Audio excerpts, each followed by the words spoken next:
Never let the fear of striking out keep you from playing the game. Babe Ruth, arguably the best baseball player of all time, uses figure of language in the form of baseball terms to represent how people can deal with fears and anxieties about everyday life.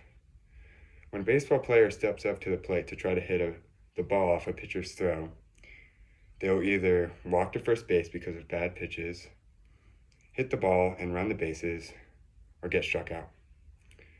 Strikeouts happen in almost every game in the MLB and are mostly unavoidable as you see the top players in the league strike out regularly. But these players are professionals because they all have one thing in common: the belief that they can get a hit off the fastest or trickiest pitches out there. The batters know what they are capable of and have that confidence in their abilities. If a batter was scared of a 100-mile-per-hour fastball, then the pitcher would throw that 3 times and get a strikeout. And then that would cause them to be a detriment to themselves and the rest of the team. Ruth's metaphor relates to many different aspects of life, including sports, education, relationships, careers, and etc. When I was an elementary school student, I wasn't very athletic or scholarly, and my self-esteem declined as I grew older and became more aware that the other kids were developmentally ahead of me. I never had much hope for myself. In the local children's sports league, however, I just couldn't imagine a life where I didn't participate in sports. So my parents and I came to the decision that I needed to choose a sport to specialize in.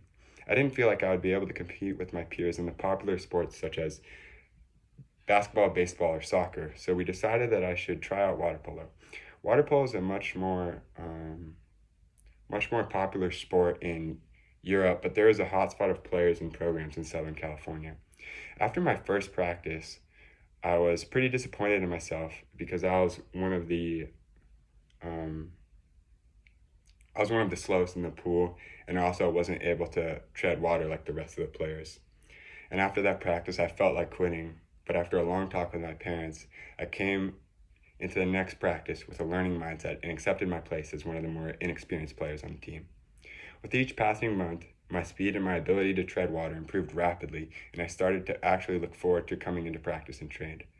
I had never looked back and rose in the pecking order, and have actually made the starting 6 in my first year of playing. My first year of playing water polo was very critical to my development as a person because I discovered a sense of pride and accomplishment for the first time in my life. Not to say that everything I tried to do I succeeded in naturally, but I understood that if you want to improve in a specific field, you have to jump right into it and try your best.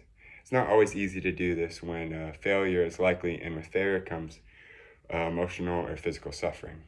More recently, however, I have learned that the pain of regret is worse than the pain of trying and failing. Regret stays with you forever, but when you fail at something, you can pick yourself up and try again. When comparing my current self to my younger self, the one thing that stands out to me is my hunger for competition and acceptance of pressure and stress that comes with it. Now, instead of shying away from an obstacle due to anxiety, I try to use those emotions and as fuel to push towards my goal. The quote from Babe Ruth is something I discovered a few years ago, but it really struck a chord with me, and it resembles a mindset that I have to have in almost all aspects of my life. I hope this speech gives you some insight into the person, into how